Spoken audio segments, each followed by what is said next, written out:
John Lennon, Paul McCartney, George Harrison, and Ringo Starr. Together, they formed the Beatles, perhaps the greatest rock band ever. Fans emulated their style, from the Beatle cut to their ever-evolving wardrobe.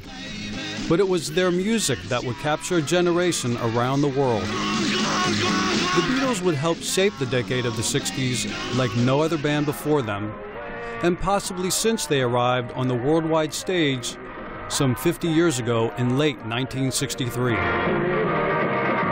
But the Beatles didn't gain fame overnight.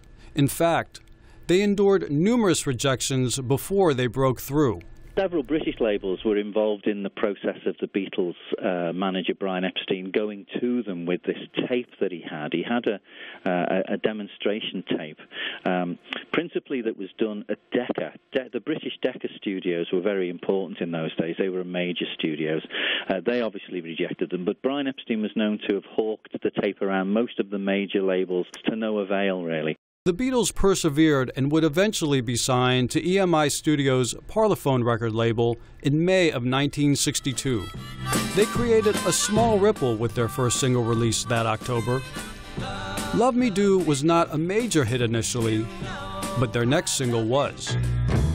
Released in January 1963 and the title of their first album, Please Please Me was the Beatles' first #1 hit.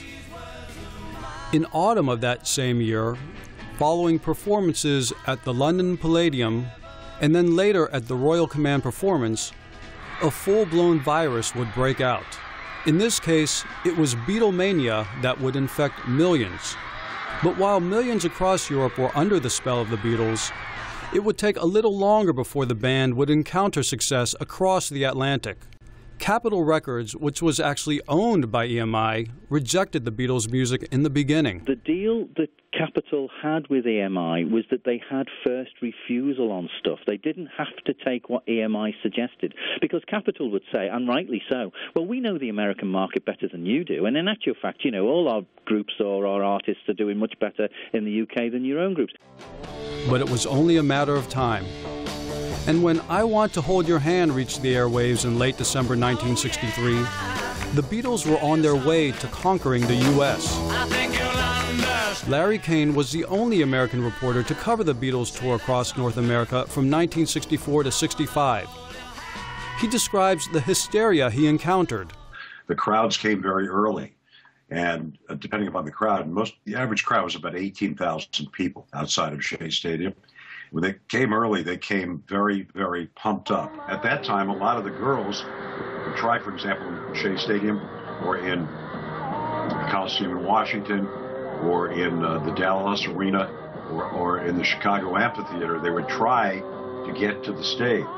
And in most of the towns that we were in, the police were not expecting this. They had absolutely no idea what was going on.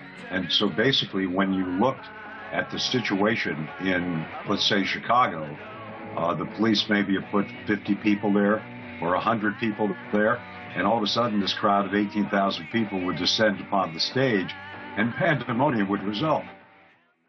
50 years after bursting on the worldwide scene, and over 40 years after their breakup, the Beatles and their music continue to bring in new generations of fans. Why does their music continue to strike a chord? People today are absolutely convinced, without a doubt, that there is no group in the history of the music as we know it that ever has provided such a range. There were all these tremendous personalities that attracted us and kept us interested. And you couple that with their great experimentation as a group that had this fantastic influence on subsequent bands. You put that all together and you just have this irresistible force.